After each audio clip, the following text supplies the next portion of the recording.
We all know it takes a long time to grow up, not only biologically but psychologically. There's a saying among psychiatrists that it takes 50 years to overcome the first 20. Here's the good news.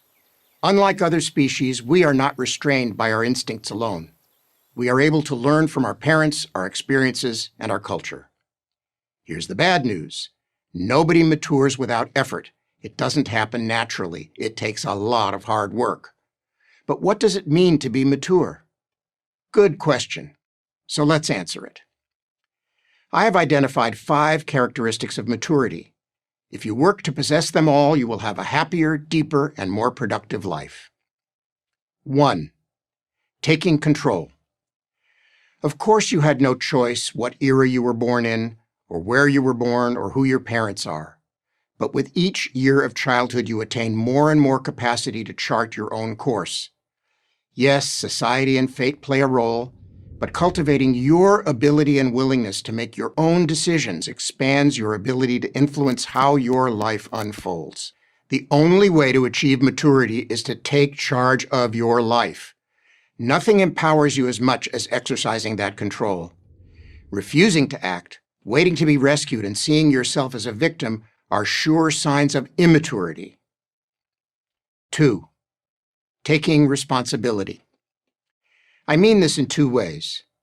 The first way is simply to acknowledge that you're responsible for what you do. If you make a mistake, acknowledge it. Don't alibi and don't blame others. This is an easy thing to say, but we all know it's very hard to do. A mature person does it. A mature person takes responsibility. Second is the willingness to take on obligations and fulfill them. For example, I got married and took on obligations to my wife and children. I have ethical obligations to my patients and my profession, even on days that I might not feel like it. A mature person doesn't see obligations as burdens, but as something he willingly accepts and sees through to fulfillment. 3. Containing emotions. I would never suggest that you should ignore your emotions, but you have to learn to contain them. Immature people lash out at their boss or their coworker if something doesn't go their way, or argue with their spouse when they come home, or turn to alcohol or drugs because of a rough day. I often tell my patients that maturity can be measured by how much anxiety they can tolerate without acting out inappropriately against themselves or others. Mature people express their emotions in the right place, at the right time, in the right way. We are emotional beings, but we should never let go of the steering wheel.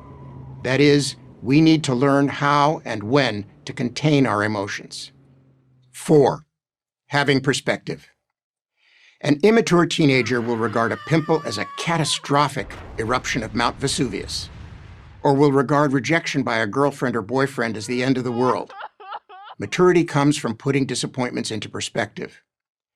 The reason we forgive a teenager's overreaction is because we understand it's probably the first time it's happened. But life's disappointments don't stop when you turn 21, far from it.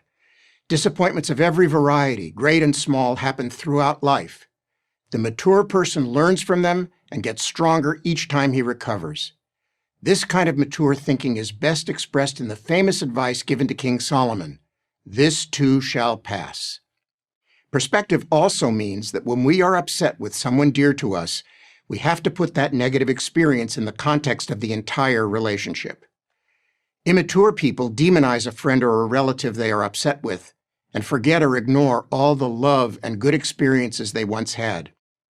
Mature people see the whole picture, not only the good and not only the bad. 5. Achieving deep understanding. This takes the concept of empathy to a higher level. Beyond tuning into another's feelings, this is about comprehending the ways in which another's ideas and behaviors make sense to them.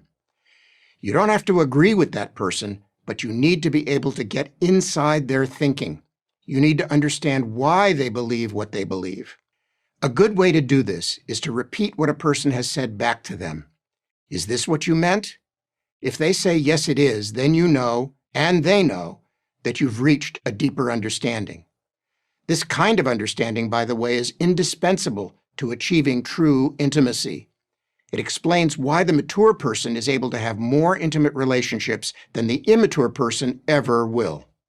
Taking control, taking responsibility, containing your emotions, having perspective, achieving deep understanding. These are 5 characteristics of maturity. Together, they can lead you to a deeper and happier life. I'm Dr. Stephen Marmer, psychiatrist, UCLA School of Medicine, for Prager University.